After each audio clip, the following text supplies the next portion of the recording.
So hey guys, welcome back to other video of perfect world and I hope कि तुम लोग बहुत ही ज्यादा अच्छे और मजे में होगे। वीडियो में आगे बढ़ने से पहले कहना चाहूंगी कि अगर इससे पहले का एपिसोड अभी तक चेकआउट नहीं किया है तो पहले जाओ और जाके उसे देख लो, वरना यहाँ तुम्हें कुछ समझ नहीं आने वाला। और अगर तुमने देख लिया है तो बिना किसी देर के आज की इस वीडियो को शुरू करते हैं। सो होमीज, जैसा कि हमने लास्ट एपिसोड में देखा था जहाँ पर शी हाउ ने फॉरेन रियलम के 10 किंग्स को बहुत इजीली स्ले कर दिया था। इसी के साथ हे वो शोंग का डिसेंडेंट हे जिनमिंग भी आ जाता है। वो आते साथ ही यहाँ पे वो शी हाउ को अंडर एस्टिमेट भी करता है, लेकिन उसी के सामने शी हाउ ने हे वो शोंग की ब्लड को पोजेस करने वाली लड़की को पूरी तरीके से हरा के रख दिया था और फाइनली उसने 11 किंग्स को मार दिया था, जिसके चलते हे जिनमिंग भी समझ चुका था कि शी हाउ कोई ऑर्डिनरी कल्टिवेटर नहीं है। और अब आगे सो होमीज, हमारे इस एपिसोड के स्टार्टिंग में हम देखते हैं कि यहाँ पे शी हाउ हे जिनमिंग के सामने खड़ा था और यहाँ पे जब उस लड़की को उसने मारा था तो वो उसके ब्लड को बाहर निकाल लेता है, यानी कि उसी ब्लड को जो कि हे वो शोंग का ट्रू ब्लड है, जिसके दम पर यहाँ पे हे जिनमिंग और बाकी सब बहुत ज्यादा उछल रहे थे। इसी के साथ ही यहाँ पे शी हाउ उस ब्लड को अपने हाथ में लेते हुए कहता है कि एक बात बताओ, क्या हे वो शोंग का ब्लड बस इतना ही कर सकता है, इससे ज्यादा कुछ नहीं? तो गाइस, मैं यहाँ पे बता देना चाहती हूँ कि तुम में से बहुत से लोग शी हाउ का कल्टीवेशन रियलम पूछते हैं, तो शी हाउ का कल्टीवेशन लेवल है void Tao realm. So move to the story. यहाँ पे शी हाउ कहता है कि यार बस करो, मुझे शर्म आ रही है क्योंकि जिस हे वो शोंग को मैं जानता हूँ वो इतना कमजोर तो नहीं हो सकता। हम देखते हैं कि ये दोनों एक अलग ही डायमेंशन में फाइट कर रहे थे, क्योंकि दोनों को पता है कि अगर ये दोनों आपस में भिड़ गए ना तो कितनी तबाही आ सकती है। इसी के चलते यहाँ पे हम देखते हैं कि ये एक अलग ही जगह पे बैटल कर रहे थे कि तभी यहाँ पर हे जिनमिंग और शी हाउ दोनों अपनी पावर्स को एक्टिवेट करते हुए एक दूसरे की तरफ अटैक को लॉन्च करते हैं, और जो कि एनिमेशन में कमाल का लगता है। जहाँ पे हे जिनमिंग ने अपने इमॉर्टल सूत्र के एक रिमेनेंट का यूज किया था, वही दूसरी तरफ शी हाउ अपने कुनपेंग टेक्निक का भी यूज करता है और दोनों एक दूसरे पर धावा बोल देते हैं। इस दौरान यहाँ पे हे जिनमिंग कहता है कि लगता है कि वो लोग आ गए, कि तभी यहाँ पर एक पोर्टल ओपन होता है और यहाँ पर एक बंदे को हम देखते हैं जो कि अधमरी हालत में यहाँ पे आया था और ऐसा लग रहा था कि ये यहाँ पे काफी मुश्किल से पहुंचा होगा। और वो आते साथ ही कहने लगता है कि एंसेस्टर मेरी बात जरा गौर से सुनिए, क्योंकि जो 3000 प्रोविंसेस है उसका जो पहला पास था वो पूरी तरीके से धराशायी हो गया। वो सील्ड सिटी भी मैनिफेस्ट नहीं हुई और अब हमारे बॉर्डर बहुत ज्यादा खतरे में है। यहाँ पे हम देखते हैं कि अगली पल वो घुटनों के बल आ जाता है और उसकी बॉडी यहाँ से फेड होने लगती है और फिर वो नथिंगनेस में बदल जाता है। इस दौरान हम शी हाउ को देखते हैं जैसे कि अपनी फैमिली की फिक्र हो रही थी, क्योंकि उसके फैमिली मेंबर्स अभी भी 3000 प्रोविंसेस में मौजूद है। अब यहाँ पे हम देखते हैं कि ग्रैंड एल्डर को भी फिक्र होती है और वो कहने लगते हैं कि ये तो हमारा सबसे इम्पोर्टेंट गेटवे है जिसके जरिए से 9 हेवन एंड 10 अर्थ में आया जा सकता है, और यही धराशायी हो गया। लगता है कि उनका चाल ही ये था कि वो लोग हमें यहाँ पे बिजी रखें ताकि हमारा कनेक्शन उसी बॉर्डर से पूरी तरीके से काट दे और हम उनकी मदद ना कर पाए। शी हाउ भी यहाँ पे थोड़ा पैनिक करता है, सच में हम तो कितने बड़े बेवकूफ है। ग्रैंड एल्डर बताने लगते हैं कि इस वक्त वो इमॉर्टल रैपिंग क्लॉथ और जो स्पिरिट डायग्राम है वो भी इस वक्त हमारे साथ यहाँ है। वाकई में ये इनकी सोची समझी साजिश थी। अब यहाँ पे हम देखते हैं कि जो ये जिनमिंग है वो काफी जोर जोर से हंसता है और कहता है कि फाइनली ये चीज कामयाब हो ही गई और मैं यहाँ पर तुम्हें यही न्यूज तो सुनाने के लिए आया था। जिसके बाद वो यहाँ से जाते हुए कहने लगता है कि अब वो वक्त आ गया है जब हम बॉर्डर्स को क्रॉस करते हुए फाइनली तुम्हारे इस रियलम में आ जाएंगे और फिर तुम सभी को यहाँ पे स्लॉटर करके रख देंगे। बस तुम इंतजार करो, अब बस तुम लोग देखते जाओ कैसे हम तुम सभी को यहाँ पे मौत के घाट उतारते हैं। ये कहते साथ ही वो जाने लगता है, लेकिन तभी शी हाउ कहता है कि दम है तो यहाँ पे रुक के दिखाओ ना, फिर देखो मैं तुम्हारी क्या हालत करता हूँ। अब यहाँ पे हम देखते हैं कि वो शी हाउ को देखकर हंसता है यहाँ से चला जाता है, लेकिन ग्रैंड एल्डर समझ चुके थे कि ये इनकी सोची समझी रणनीति थी जिसके चलते इन लोगों ने हमें डाइवर्ट कर दिया, और चाहे जो हो जाए हमें हमारे उस डेसोलेट बॉर्डर को हर हाल में प्रोटेक्ट करना ही होगा। अब यहाँ पे हम देखते हैं कि एक दूसरा एल्डर कहता है कि पर ऐसा कैसे हो सकता है, क्योंकि ये भी तो उनकी चाल हो सकती है कि हम बस किसी एक जगह पे फोकस करें। कि तभी ग्रैंड एल्डर यहाँ पे इन लोगों को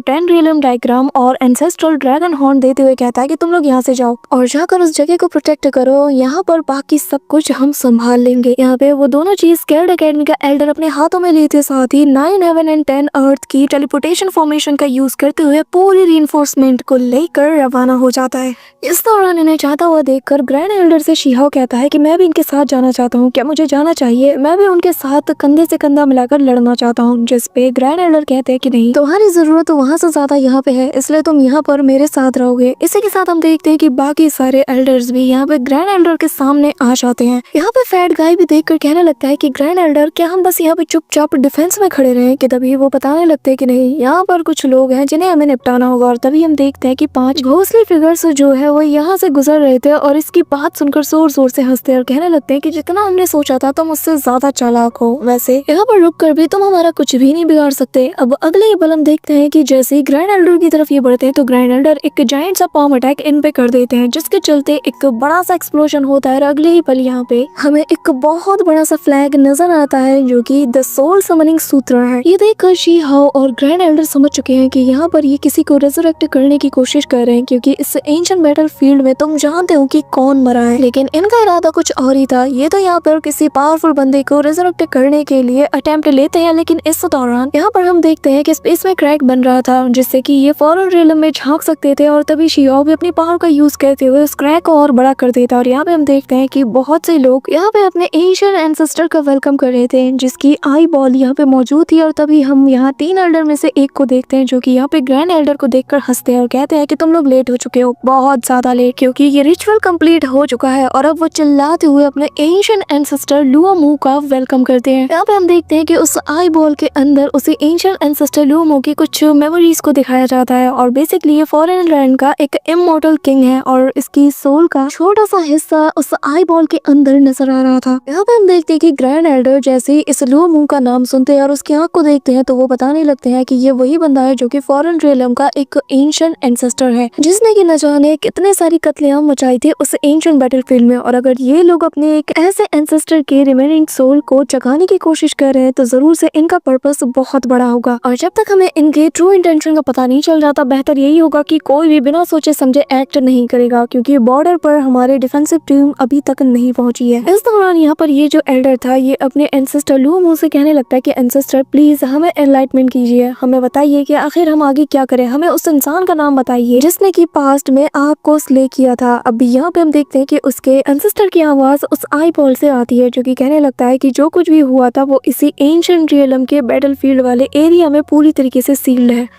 और आनलान और यूताओ ने जरूर से उस सील को बहुत ज्यादा कमजोर कर दिया होगा, जिसके चलते वो बहुत ज्यादा अनस्टेबल हो चुका है। तुम लोग जाकर उस सील को वापस से पूरी तरीके से ओपन कर लो और सब कुछ तुम्हें पता चल जाएगा। अभी यहाँ पर हम देखते हैं कि वो एल्डर कहने लगता है कि पर एंसेस्टर हमने बहुत कोशिश की लेकिन हमसे वो सील नहीं खुला, तो क्या आप हमारी हेल्प कर सकते हैं। जिसमें वो कहने लगता है कि आखिर तुमने मुझे क्या समझ रखा है, मैं एक रेमिनेंट सोल हूँ, आखिर मैं यहाँ पर ये सब कैसे कर सकता हूँ। अगर मैंने कोशिश की तो मैं बहुत ही जल्द डिसअपीयर हो जाऊंगा, या फिर तुम्हारा मुझे यहाँ पर बुलाने का कोई और मोटिव है। ये कहते हुए वो अपनी पावर की ऑरा को रिलीज करता है, जिसपे वो कहने लगता है कि नहीं, हमारा कोई और मोटिव नहीं है, हम तो बस उसके जरिए से हमारे क्लैन को और ज्यादा मजबूत बनाना चाहते हैं। एंसेस्टर बताता है कि असल में इस रियलम में एम्परर के पैक पे चलने की चाबी मौजूद है। कि तभी हमें यहाँ पर लुओमू की मेमोरीज में से कुछ चीजें दिखाई जाती है, जहाँ पर हम देखते हैं कि इन लोगों ने उस रियलम में जाकर ऑलमोस्ट उस चीज को हासिल कर लिया था, एक ऐसा ट्रेजर जिसके जरिए से ये हेवेंस तक को पूरी तरीके से डोमिनेट कर सकते हैं। इसी के साथ हम देखते हैं कि यहाँ पर उसकी बातें जो है वो एल्डर सुन लेता है। वो कहने लगता है कि क्या एक ऐसा ट्रेजर जिसके जरिए से हेवेंस को भी डोमिनेट किया जा सकता है। अब यहाँ पे हम देखते हैं कि ये जो एंसेस्टर था ये अपनी पावर का यूज करते साथ ही उस सील्ड रियलम के आखिरी बचे हिस्से को पूरी तरीके से ओपन करने की कोशिश करता है। अब यहाँ पे इनकी कॉन्वर्सेशन सुनते साथ ही शी हाओ कहता है, एल्डर क्या ऐसा पॉसिबल हो सकता है कि एक ऐसा इंसान जो कि काफी सालों पहले मर चुका है और उसकी सोल का रिमेनिंग हिस्सा, एक छोटा सा हिस्सा एक सील्ड रियलम को ओपन कर सकता है। यहाँ पे एल्डर उसकी बात सुनकर उसकी तरफ देखते हैं और फिर कहने लगते हैं कि लगता है कि तुम लुओमू को बहुत कम आंक रहे हो, ये एंशिएंट इमॉर्टल एरा का एक बहुत ही पावरफुल कल्टीवेटर है और इसकी सोल का एक छोटा हिस्सा इस हद तक पावरफुल है कि वो हमारे पूरे के पूरे रियलम को हिला के रख सकता है। अब यहाँ पे हम देखते हैं कि ये जो एंसेस्टर था ये अपनी सारी पावर्स को गैदर करते हुए सीधा उस रियलम की जो आखिरी सील है उसे ओपन करने के लिए अटैक कर देता है, जो कि आसमानों में तेज लाइटनिंग की तरह यहाँ पे टूट पड़ती है। और फिर अगले ही पल ये जो रियलम का दरवाजा था ये पूरी तरीके से खुल चुका था। इस दौरान हम देखते हैं कि विलो लीफ के जरिए से शी हाओ सारी बातें इनके सुन चुका था और अब उसे पता चल चुका था कि ये लोग अपने एंसेस्टर की उसी ट्रेजर को लेने के लिए इस एंशिएंट रियलम के डीप में जाने वाले हैं। सभी लोग काफी ज्यादा खुश थे, लेकिन शी हाओ को इनके प्लानिंग के पता लग चुका था। इस दौरान जो ग्रैंड एल्डर है वो कहने लगते हैं कि हमें कुछ भी करते हुए इन्हें रोकना होगा। और अब मैं समझा कि आखिर इन लोगों ने बॉर्डर पे हमला क्यों किया, क्योंकि इनकी प्लानिंग यही थी कि ये हमें डाइवर्ट करके इजीली एंशिएंट रियलम के अंदर एंटर होकर अपने ट्रेजर को हासिल कर पाए। अब यहाँ पे सभी लोग सीधा उस रियलम की तरफ बढ़ने बढ़ने लगते हैं, जो देखकर शिया और बाकी सब कहने लगते हैं कि आखिर अब हम इन्हें रोके तो रोके कैसे, और हम इस एंशिएंट रियलम में इसे एंटर नहीं होने दे सकते क्योंकि ये हमारे रियलम से बिलोंग करता है। अब यहाँ पे हम देखते हैं कि जैसे ही वो सारे एल्डर्स अंदर जाने की कोशिश करते हैं कि तभी उनमें से एक को उस रियलम की जो अपनी पावर्स होती है वो उसे होल्ड करने लगती है, क्योंकि वो इजीली इसे डिटेक्ट कर लेती है कि भले ही इस बंदे ने यहाँ पर इस रियलम को ओपन कर लिया हो लेकिन ये हमारे रियलम से बिलोंग नहीं करता, क्योंकि इसके दाव रूट्स जो है ये काफी ज्यादा ओल्ड है और इसकी कल्टीवेशन लेवल भी हमारे अकॉर्डिंग बिल्कुल भी नहीं, जिसके चलते रियलम पावर इन्हें सप्रेस करने की कोशिश कर रहा है। अब ये कहते साथ ही वो यहाँ पर निकालते हैं अपने वॉर पैनल को और सीधा इसकी तरफ थ्रो कर देते हैं। इस दौरान ये एल्डर भी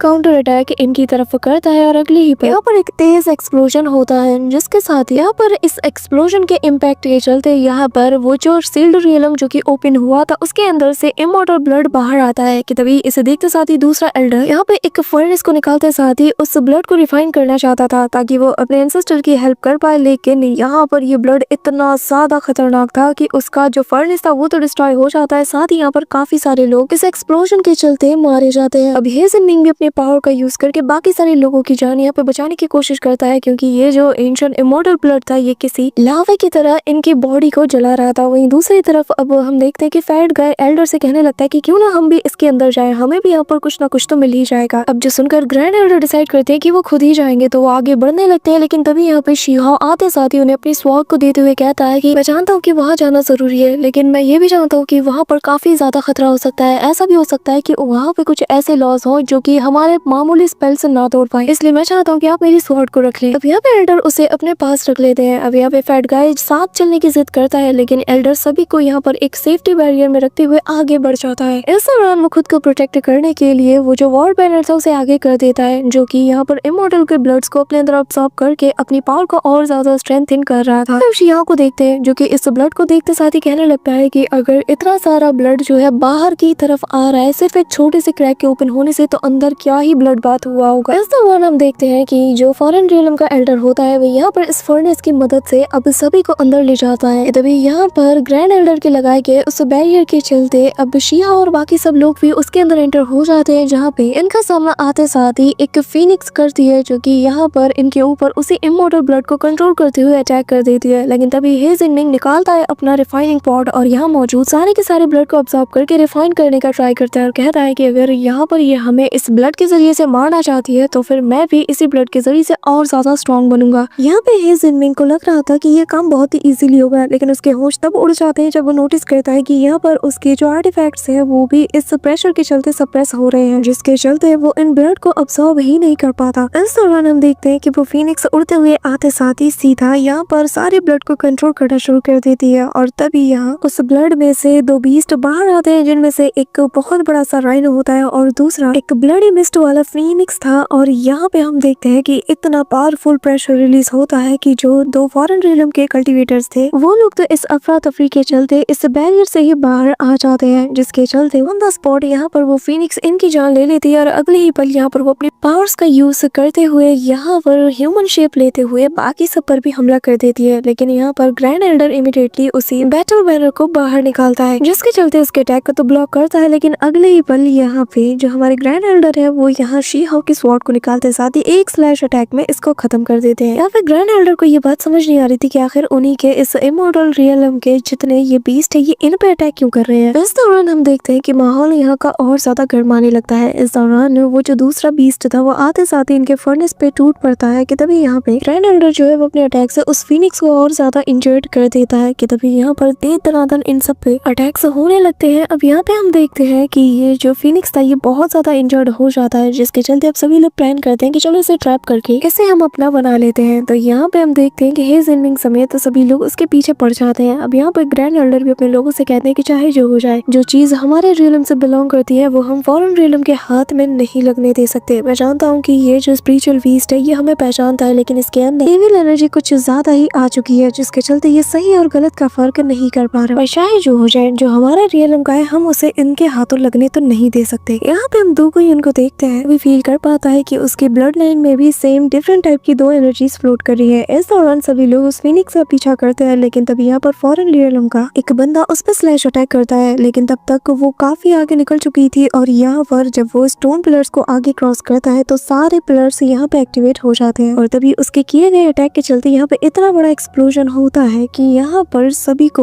इन्फिनिटी इमोर्टल डोमेन नजर आता है जो कि काफी ज्यादा स्ट्रॉन्ग था। साथ ही यहाँ पर इन्हें एंशिएंट इमोर्टल्स की ऑरा भी फील होती है और यहाँ पे ग्रैंड एल्डर इसे टच करते साथ ही बताने लगते हैं कि भले ये एंशिएंट इमोर्टल्स की ऑरा हो लेकिन इसके अंदर की बिल्कुल भी नहीं है। इस दौरान हम देखते हैं कि यहाँ पर फॉरेन रियलम का वो जो कल्टीवेटर जिसने की फीनिक्स पे अटैक किया था वो यहाँ पे आगे बढ़ते हुए कहने लगता है कि चलो सभी लोग स्टॉर्म के अंदर जाकर सारे ट्रेजर्स हासिल कर लेते हैं, जिसके बाद उस पावर की मदद से तो जितने हमारे 10 किंग्स मरे हैं हम उन्हें रिजरेक्ट भी कर सकते हैं। पर तभी यहाँ पर हे जिनमिंग आगे आते हुए कहने लगता है कि तुम्हें क्या लगता है कि आखिर हम लोग किस जगह पर हैं? जब हमारे एंसेस्टर्स यहाँ पे नहीं बच पाए, उनकी भी लाशें यहाँ पे दफन है, तो आखिर हम क्या चीज है? ये कहते हुए वो निकालता है अपना वही फर्नेस और इसी के सहारे अब सभी लोग उसे फॉलो करते हुए आगे जाते हैं। इस दौरान हम दुबई उनको भी देखते हैं जहाँ पर वो भी कंफ्यूज था क्योंकि जैसे जैसे ये डीप में जा रहा था इसकी कंफ्यूजन और ज्यादा बढ़ती जा रही थी। इस दौरान यहाँ पर जगह जगह पर बड़े बड़े पंचेस के निशान होते हैं जिन्हें देखकर ग्रैंड एल्डर कहने लगते हैं कि जरा सोचो वो कौन सी अजीम ताकत होगी जिसने कि यहाँ पर न जाने कितने पावरफुल कल्टीवेटर्स को ऑन द स्पॉट मार दिया होगा। इसी के साथ हम यहाँ पे हे जिनमिंग और बाकी सबको देखते हैं जहाँ पर इन्हें अपने एंसेस्टर का ब्लड तो मिल जाता है लेकिन हे जिनमिंग कंफर्म करता है कि इसके अंदर की सारी डिवाइन पावर्स जा चुकी है कि तभी यहाँ पर इन्हें ट्रू 7 कलर्ड वाला एक ब्लडी लेग मिल जाता है जिसे देखकर ये सभी लोग हैरान थे। अब यहाँ पे इन्हें यकीन नहीं हो रहा था कि आखिर कौन सा ऐसा बंदा होगा जिन्होंने की इनके एंसेस्टर को ऐसे सेल्फ डिस्ट्रक्ट होने पे मजबूर कर दिया होगा। कि तभी यहाँ पर दुबई आते साथ ही कहता है कि यहाँ पर मुझे मेरे ब्लड लाइन की ऑरा फील हो रही है और यहाँ पर जैसे जैसे वो अपने कदम आगे बढ़ाता है तो सामने मौजूद वो स्टोन टैबलेट भी सेम ऑरा रिवील कर रहा था। यहाँ पे सभी लोग समझ चुके हैं कि असल में दुबई उनके ही एंसेस्टर ने जो 9 हेवन एंड 10 अर्थ है उनके लिए लड़ाई लड़ी थी और यहाँ पे इनके फॉरेन रियलम के जो एंसेस्टर है लूमो उनको इसी के एंसेस्टर ने मारा था। इस दौरान दुबई उस टैबलेट को जैसे ही टच करता है तो उसे पास की मेमोरीज सब कुछ दिखने लगती है कि कैसे यहाँ पर जो लूमो है उससे यहाँ पे दुबई उनके एंसेस्टर फाइट कर रहे थे लेकिन यहाँ पर उन्होंने इसे नहीं मारा था बल्कि एक अनजान फोर्स आकर दोनों को ही मार देती है। साथ ही यहाँ पे इनका अपोनेंट कोई और था ये चीज भी वो यहाँ पे कंफर्म करने लगता है। अब यहाँ पर वो सारी बात इनको बता देता है कि तभी यहाँ पर फॉरेन रियलम का दूसरा बंदा कहता है कि अब जबकि तुम्हें पता चल चुका है कि हमारे एंसेस्टर तुम्हारे एंसेस्टर के दुश्मन नहीं थे तो क्यों ना तुम हमारी साइड ले लो और तुम्हारे पीछे जो कीड़े मौजूद है इन सभी को मसल डालो। यहाँ पर हम देखते हैं कि दुबई उनको गुस्सा आता है और वो कहने लगता है कि आखिर तुमने हम लोगों को समझ क्या रखा है? हमारे एंसेस्टर कभी तुम्हारे लिए फाइट कर रहे थे या तुम्हारे एंसेस्टर के लिए? ये बात तो मैंने यहाँ पर नहीं कही, तो आखिर तुमने हमें समझ के क्या रखा है? और रही बात मुझे क्या करना है किसके लिए करना है ये मैं खुद डिसाइड कर लूंगा। यहाँ पे ये सुनते साथ ही वो बंदा भड़क जाता है और यहाँ पर उस पर अटैक करते हुए कहने लगता है कि अच्छा तो तुम्हारी इतनी जुबान है, जिसके एंसेस्टर हमारे पालतू रहे हैं जो कि यहाँ हमसे मदद मांगने के लिए आया था, आज वो हमसे जुबान लड़ा रहा है। ये कहते हुए वो जैसे ही अटैक करता है पर शी हाओ आते साथ ही अपनी पावर के ऑरा को रिलीज करके उसके अटैक को काउंटर करता है। अब यहाँ पे हम देखते हैं कि वो दो को उनको सेव करने के लिए आगे जाता है लेकिन तभी यहाँ पर उसके पावर के चलते यहाँ पर एक और टैबलेट एक्टिवेट हो चुका था जिसके चलते शी हाओ को यहाँ पर पास्ट की मेमोरीज नजर आती है जहाँ पर वो एक मिस्टीरियस लेडी को देखता है जो कि यहाँ पे फाइट कर रही थी। यहाँ पे वो लेडी फाइट करते हुए कहने लगती है कि लगता है कि सैक्रिफाइस करने के लिए मुझे ही चुना गया है, पर आखिर मैं ही क्यों? लेकिन अब जाके मैं घर जा नहीं सकती तो मैं अपनी पूरी चीज जान लगा दूंगी, लेकिन मैं फिर भी पूछना चाहती हूँ कि क्या किसी की जान को सैक्रिफाइस करके ही वो पैथ ओपन किया जा सकता है जो हाँ तो मुझे किसी प्यादे की तरह कंट्रोल करने की कोशिश कर रहा है? क्या हो अगर मैं उसकी उंगलियों को ही तोड़ के रख दूं? लगता है कोई है